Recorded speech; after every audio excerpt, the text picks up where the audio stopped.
Harold Whitman stared out the window of his modest apartment in Mesa, Arizona, the desert sun casting long orange streaks across the kitchen counter. He was 56 years old, divorced twice, and recently retired after 30 years as a machinist. His days were long and quiet, filled with cereal breakfasts, crossword puzzles, and the distant sound of his neighbor's television. Loneliness had become a second skin. His adult children were busy with their own lives, and the dating scene felt like a cruel joke. Every woman he met either wanted a man 10 years younger or 10 years richer. Late one night, after finishing a lukewarm can of soup, Harold stumbled across a YouTube video titled, "Why Older Western Men Find Love in the Philippines." The thumbnail showed a smiling gray-haired man holding hands with a young, beautiful Filipina beneath palm trees. The man's voice in the video was calm and reassuring. He talked about respect, tradition, and starting over. That night, Harold signed up for Cherry Blossoms Online, a dating site connecting Western men with women from Southeast Asia. His profile was honest. Kind man, newly retired, looking for a second chance at love. It didn't take long before her message popped up. "Hi, Harold. I like your smile. My name is Angelica.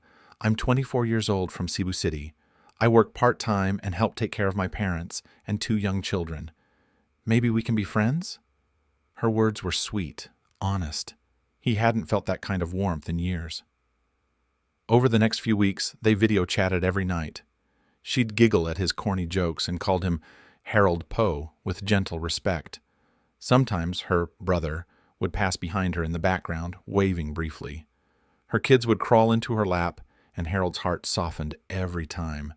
It didn't feel like a scam. It felt like salvation.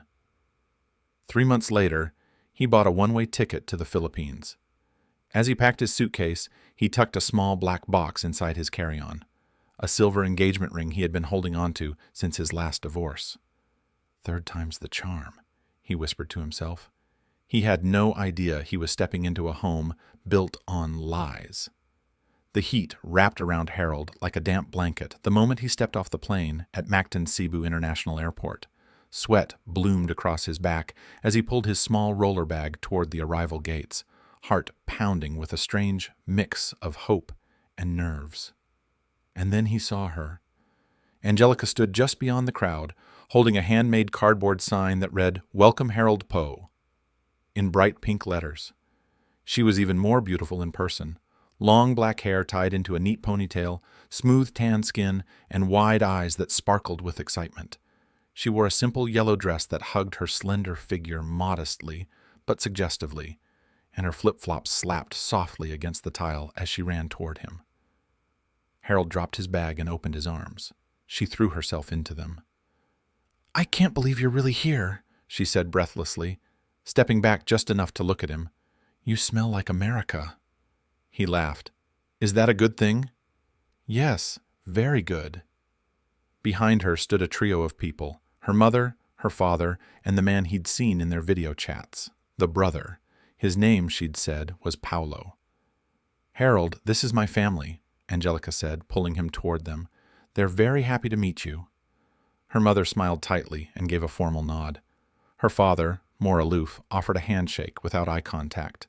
But Paulo grinned broadly and clapped Harold on the back like they were old friends. He was tall, lean, and muscular, with a sharp jawline and eyes that were just a little too calculating. "Welcome, Kuya Harold," Paulo said. "You made a long journey. We're honored." The car ride back to their house in the hills above Cebu City was filled with chatter from Angelica and awkward silences from her parents. Paulo drove, glancing at Harold through the rear-view mirror from time to time.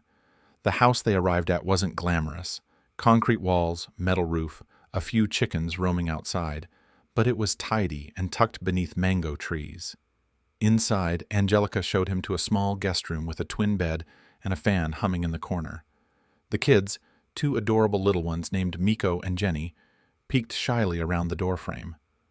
"They're a little shy," Angelica said, "but they'll warm up." That night, the family cooked Harold a traditional meal of grilled fish, rice, and mango slices. Paulo poured glasses of Red Horse beer, and the mood seemed light. Laughter filled the humid air. For a brief moment, Harold felt something he hadn't felt in years: belonging.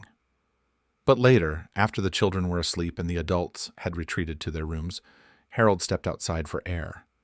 He wandered toward the edge of the property, where a bamboo fence separated their yard from the jungle beyond. There, in the dim light of a flickering porch bulb, he saw Angelica and Paolo speaking in hushed voices. Her hand touched his chest. His thumb grazed her cheek. Harold froze. Paolo glanced up, and for a split second their eyes met. Then, as quickly as it had begun, Angelica stepped away from Paolo and smiled at Harold. "You okay, love?" she called sweetly. "You look tired." He smiled back, unsure if what he saw meant anything. He told himself he was just being paranoid. Jet lag, maybe, but the seed of doubt had been planted. Weeks passed, and life in Cebu began to feel strangely peaceful. Harold adjusted to the slow rhythm of the island, the roosters crowing at sunrise, the scent of fried garlic and vinegar in the morning, Angelica's gentle touch on his arm as she brought him coffee. She called him love more often now. The children warmed up to him, especially Miko, who began sitting beside him during breakfast and asking questions about America with genuine curiosity. Paolo became a regular fixture at the house, always finding a reason to stop by. He brought beers, played with the kids, offered Harold rides into the city. At times, Harold thought they might even become friends. But something lingered beneath Paolo's smiles, something watchful. One afternoon after a family lunch, Angelica sat beside Harold on the small concrete porch. She slipped her hand into his and leaned her head on his shoulder. "I've been thinking, love," she said softly. "I want to build a future with you, not just live in my parents' house forever." Harold smiled. "I've been thinking the same. Maybe we could rent a place. Something simple." She paused, then looked up at him. "Or we could build. My cousin has land near the beach in Santander. Very peaceful. We could build a home there. Our own." He blinked. "Build?" "Paolo knows someone," she continued. "A good contractor, cheap prices, cheap local labor. It's a real opportunity. You wouldn't believe how far your money can go here." The words weren't pushy, but they had a rehearsed rhythm, smooth, precise. Still, Harold's heart wanted to believe. Maybe this was his chance to do something meaningful, to build something new, something lasting. And $200,000 wasn't his whole retirement. He'd saved well. He could take the hit. A week later, Paolo drove him to the coastal village to show him the land. It was beautiful, just as Angelica said. Rolling green hills, a distant view of the ocean, and an old dirt road that Paolo promised would be fully paved soon. The man they met, who Paolo introduced as Engineer Marco, spoke little English but nodded often and waved blueprints with enthusiasm. Harold shook hands. He nodded. He said yes. When they returned to the house, Angelica hugged him tight. "I knew you'd believe in us," she whispered. 2 days later, Harold wired the funds from his U.S. retirement account to an account Angelica had opened, something temporary until they could finalize paperwork. He didn't know that Paolo was already planning the kill. That night, while Harold snored softly in the guest room, Paolo sat on the back porch smoking a cigarette. Angelica stood beside him, arms crossed. "You trust me now?" she asked, voice flat. Paolo looked at her without answering. "He loves me," she said. "He wants to marry me. He would have done anything I asked." Paolo exhaled slowly, the smoke curling into the air like a ghost. "Good," he muttered, "because now it's time to end this." The morning after the wire transfer, Harold noticed something odd. Angelica was distant, still sweet, still present, but her warmth had cooled. Her kisses lingered less. Her laughter seemed forced, and Paolo hadn't been by in days, which was strange, given how often he used to show up. Harold brushed it off. Maybe she was nervous. Maybe she was just overwhelmed. He chalked it up to cultural differences and told himself he was overthinking things, but something was wrong. He felt it again that evening when he logged into his U.S. bank account. The transfer had cleared. $200,000. Gone. There was no follow-up from the contractor, no progress photos, no updates. The land was still untouched. Angelica noticed the tension in his eyes as they sat at dinner. You okay, love? She asked gently. Yeah, just tired. Still thinking about the project. Paolo hasn't said anything about the foundation work. No emails, no updates. I thought it would have started by now. She nodded slowly. You need to relax. Things move slow here, love. Don't stress. But the way she said it, too calm, too controlled, only deepened the knot in his stomach. That night, as he sat on the porch alone, the air heavy with humidity, he heard hushed voices from the back of the house. He leaned toward the sound, barely making out Paolo's voice. It needs to look like a kidnapping. They'll never find him if we do it right. A long silence. Then Angelica's voice, quiet and almost trembling. Are you sure we have to do it this way? He's harmless. You want the money or not? Paolo snapped. Harold's blood ran cold. He pressed back against the wall, heart hammering. Every instinct in his body screamed run, but logic pulled him back. If he ran now, they'd know. If they suspected he overheard anything, they might move sooner. He slipped back into the house, pretending nothing had happened. That night, he didn't sleep. The next morning, he told Angelica he wanted to visit the local immigration office to look into a long-term visa. If I'm staying, I might as well make it official, he said, forcing a smile. Angelica hesitated. Today? Yeah, Harold said. I'll take a taxi. You can rest. She didn't argue, but she watched him closely as he left. Instead of going to the immigration office, Harold found a quiet internet cafe and printed every email, transfer receipt, and land photo he had. He stuffed it into a manila folder, along with a handwritten note. If something happens to me, this family is responsible. Angelica Reyes, Paulo Reyes, the land in Santander, the wire transfer. It was all a setup. He addressed the envelope to the U.S. Embassy in Manila. Then he mailed it. That evening, when he returned home, Angelica greeted him with a kiss that felt different. It was longer, needier, like a final goodbye. And that night, while he pretended to sleep, Paolo loaded a pistol into a duffel bag and whispered to Angelica at the edge of the door, "Tomorrow." She nodded, her eyes glassy with something that looked like regret or fear. The next day began like any other. The sun rose early and loud in Cebu, dogs barking, roosters screaming, the soft clatter of dishes in the kitchen. Angelica moved around the small house with an eerie calm, humming an old folk song as she prepared breakfast. Her eyes avoided Harold's. He didn't mention the envelope. He didn't mention what he heard. He just smiled, kissed her cheek, and said he'd go for a walk along the road toward the ridge, like he did most mornings. She told him to be careful. He felt the eyes on his back the moment he stepped off the property. He knew they were coming, but he hadn't expected the van. It came around the bend with the roar of a rusted engine, blacked-out windows, no plates. Before he could react, the door slid open and two men jumped out, one masked, the other not. Harold's scream never left his throat. A fist landed hard against his jaw, sending him to the gravel. Dazed. Duct tape, rope, the smell of gasoline. He was yanked inside. The door slammed shut, and the van sped away. Back at the house, Angelica sat on the edge of the bed with trembling hands. Her phone buzzed. "It's done." She didn't reply. The van drove Harold far beyond the city, through palm-lined roads, past abandoned huts, into the dense jungle roads of one old sugar plantation. He was dragged into a clearing where Paolo stood waiting, smoking a cigarette, machete hanging from his belt. "You should have left when you had the chance," Paolo muttered, kneeling beside him. Harold's mouth was taped, his face bleeding from the struggle. "I told her to find a soft one," Paolo continued. "Someone desperate. You were too desperate, Harold." He stepped back, pulled a revolver from his waistband, and cocked it. Harold tried to scream. 2 quick shots rang out, muted only by the trees. Silence. Blood soaked the dirt. Later that night, under cover of darkness, the men carried the body in pieces inside black garbage bags to a fishing boat tied along a quiet pier. The ocean was black, endless, and indifferent.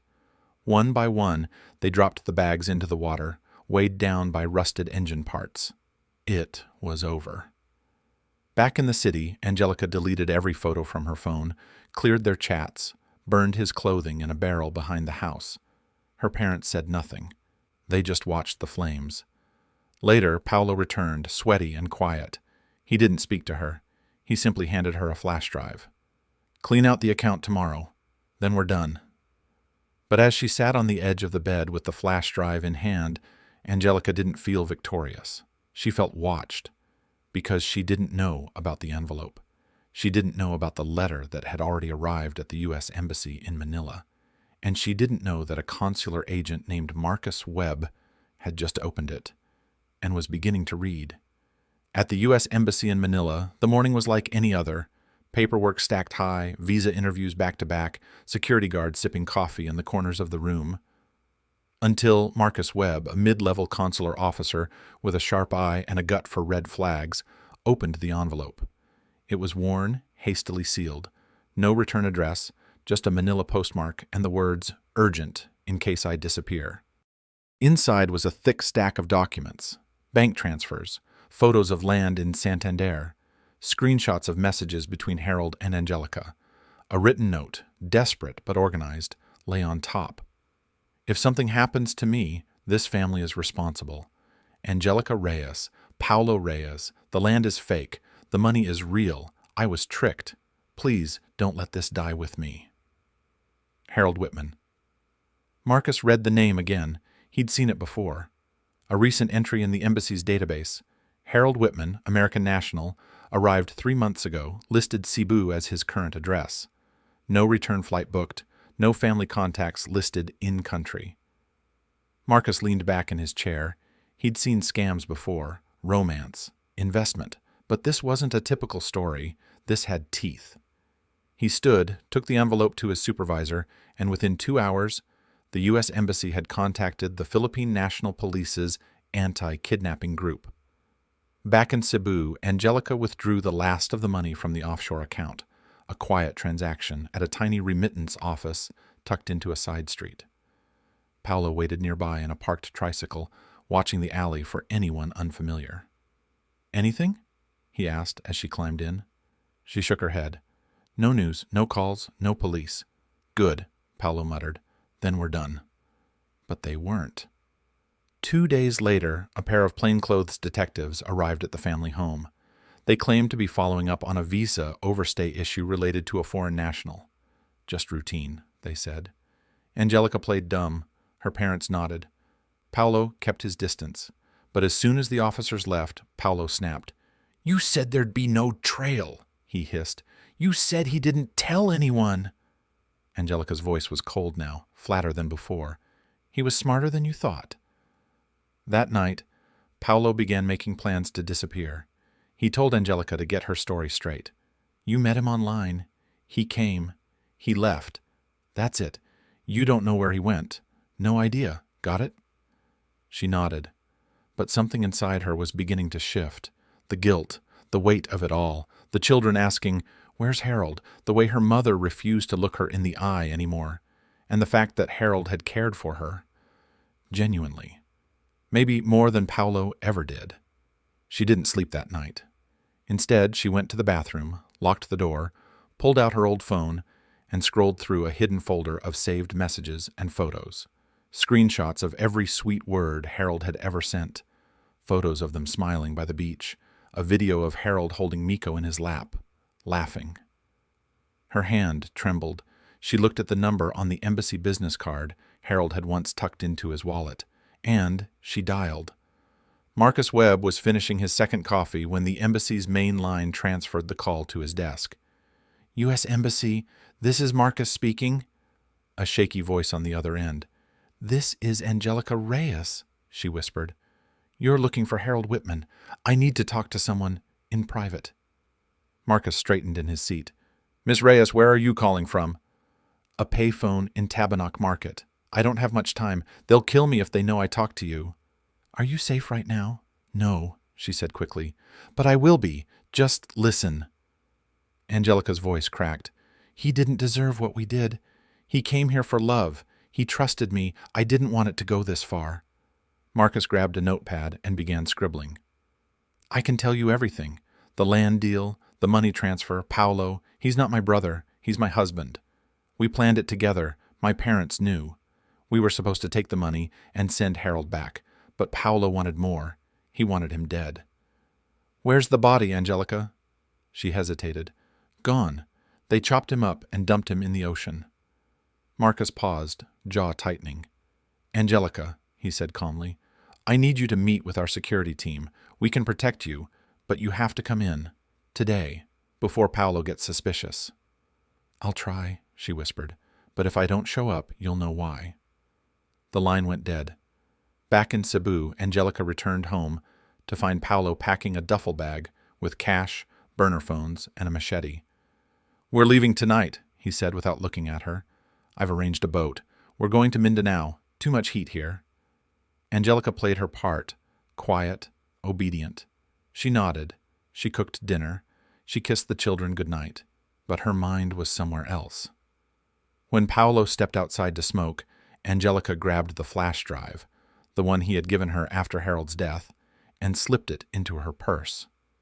Later that night, while Paolo showered, she quietly exited through the back door, heart hammering in her chest. She flagged down a motorcycle taxi and whispered a destination. U.S. Consulate. Urgent. At the embassy safe house, Angelica sat at a bare table beneath fluorescent lights, the flash drive trembling in her hand. This has everything, she told Marcus. Videos, voice recordings, pictures of the land deal, bank transactions, the guy who helped fake the contractor, everything. Marcus looked her dead in the eyes. If what's on here checks out, you won't be the only one going down. You understand that? She nodded, tears streaking her face. I just want my kids to have a life, not one built on blood. Marcus inserted the flash drive into the laptop, and as the first video began to play, a grainy clip of Paolo laughing with a masked man as Harold was dragged unconscious across the floor, Marcus knew this case had just gone from speculation to undeniable proof. The noose was tightening. At sunrise, a convoy of black SUVs rolled through the dusty backroads of Cebu's southern coast, unmarked but unmistakable. Inside were agents from the Philippine National Police's anti-kidnapping group, 2 U.S. embassy officials, and a local judge with a sealed warrant in hand. Their destination: a remote fishing village where Paolo Reyes was last seen preparing to flee with Angelica. He wasn't expecting company. Back at the Reyes household, chaos erupted. Angelica's parents were pulled from their beds in stunned silence. Officers stormed the property, uncovering burned remnants of Harold's belongings behind the house, fragments of his American passport, a scorched phone case, the melted corner of a Social Security card. Every shred of denial began to vanish in the smoke. Meanwhile, farther south, Paolo was already on the move, riding on the back of a tricycle with a bag full of cash and a machete tucked in a canvas sling. He kept glancing over his shoulder. Something didn't feel right. And then the road was blocked. A police officer stepped forward, weapon drawn. "Get down!" Paolo bolted into the trees, vanishing into the dense foliage. But the agents were ready. A drone had already been following him for half a mile, and within minutes, officers in tactical gear swarmed the jungle path. He didn't get far. Pinned down in a muddy ravine, Paolo made a final stand. He swung wildly, shouting curses in Bisaya as agents closed in. One taser strike dropped him flat, his body spasming violently before he hit the dirt. It was over. At the embassy safe house, Marcus sat across from Angelica as news of Paolo's arrest lit up his phone. "He's in custody," he said. Angelica let out a breath that shook her entire frame. "Is he alive?" "For now." She closed her eyes and took a deep breath. Later, investigators presented her with documents, a plea agreement. Full immunity was off the table. She had been too involved, but if she continued to cooperate and testified against her husband and anyone else involved, the court would recommend a reduced sentence. Custody of her children could still be possible one day. She signed it with shaking hands. In the weeks that followed, the case made headlines across both nations. American retiree murdered in real estate romance scam, read one. Cebu woman turns on husband in shocking betrayal plot, said another. The family home was seized. The fake contractor was arrested. Angelica's parents were charged with conspiracy and obstruction. And the body of Harold Whitman was never found. Only the ocean, vast and silent, where the final chapters of his life had vanished without a trace. But not without justice. Angelica sat in her small holding cell one evening, watching the sunset through a barred window. In her hand, a photo of Harold and her children at the beach, Miko on his shoulders, Jenny clutching his hand. She traced the edge of the photo with her thumb. She hadn't loved Harold, not at first, but somewhere along the way, between the lies and the smiles, a part of her heart had grown roots, and now it would be buried with him. 2 years later, Cebu was quiet that morning, blanketed in the warm haze of a slow sunrise. Life had moved on, as it always does, but the scars of what had happened still pulsed beneath the surface, especially in the quiet halls of the Women's Correctional Facility, where Angelica Reyes now served a 10-year sentence, reduced from life after full cooperation and testimony. She kept mostly to herself. The other inmates called her La Bughao Nabalo, the Blue Widow, a mix of awe and wariness in their tone. She had been a siren of sweetness, a face of innocence, wrapped in blood-soaked betrayal. But now, stripped of makeup, dressed in faded orange, she looked more like a ghost than a legend. Each week she received one letter from her children, now living with her distant cousin on the other side of the island. The social workers had ruled that the children were too young to understand what happened. Their letters were short, colored drawings, stories about school, questions about when she'd come home. She never answered the last part. Back in Manila, Marcus Webb had moved on to a new post in Vietnam, but the Whitman case still lingered with him.